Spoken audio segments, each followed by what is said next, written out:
A PDF of additional materials accompanies this program. Simon & Schuster Audio presents Rootwork, Using the Folk Magic of Black America for Love, Money, and Success by Tayannah Lee McQuillar. Read by Lisa Renee Pitts.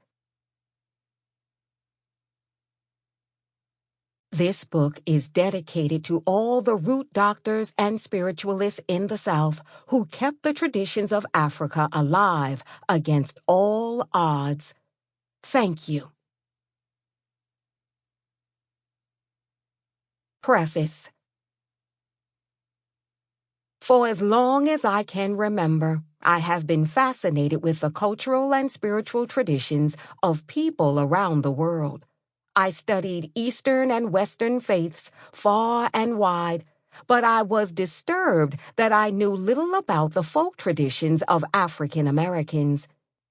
For many years, I found nothing substantial on Rootwork because it isn't a religion, and when it was mentioned, it was simply disregarded as Negro superstition and not a serious form of magic.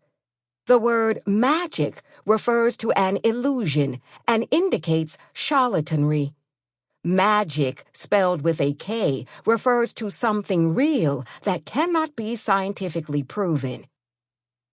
I decided to take a trip to New Orleans, where much of the magio-religious practices of Black America are still intact.